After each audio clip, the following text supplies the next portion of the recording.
Welcome to County Portal, your simple source for local government services and public records. Let's get started. Do you have to pay back Medicaid benefits? This is a huge question that causes a lot of anxiety, and the answer is, usually no, but sometimes yes. Let's clear this up. For the vast majority of people using Medicaid for typical medical care, like doctor visits, prescriptions, or a hospital stay, you do not have to pay that money back.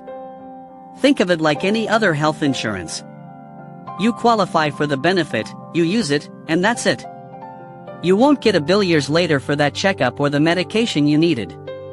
The situation where repayment becomes a possibility is under a specific federal law that requires states to have a Medicaid Estate Recovery Program, often called MERP.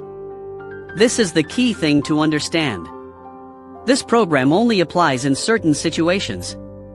First, it's generally for people who were age 55 or older when they received Medicaid benefits, or for people of any age who were permanently in a medical institution like a nursing home. Second, it's primarily for the costs of long-term care. This means services like nursing facility care, and home and community-based services that help people stay in their own homes. It's not typically for your regular doctor's appointments. Third, and this is the most critical point, this recovery happens after the Medicaid recipient has passed away. Medicaid will not try to take your assets or send you a bill for these services while you are alive. The recovery is made from your estate, which is the property, money, and other assets you leave behind. If you leave nothing behind, there is generally nothing for them to recover. There are also very important protections built into this system. States are not allowed to pursue recovery from an estate if there is a surviving spouse. They also cannot recover if the person has a surviving child who is under 21, or a child of any age who is blind or permanently disabled. Beyond that, your heirs may be able to apply for an undue hardship waiver.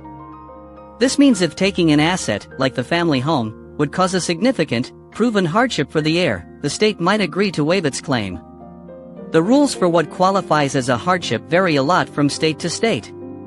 Because each state administers its own Medicaid program, the specific rules for estate recovery can differ. Some states are more aggressive in what they try to recover than others.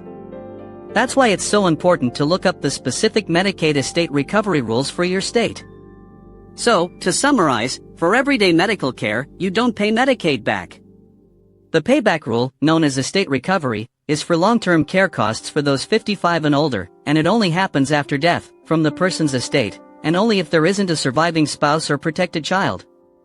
Thank you so much for watching. If you found this information helpful and want more clear explanations on important topics like this, please hit that like button and consider subscribing to our channel.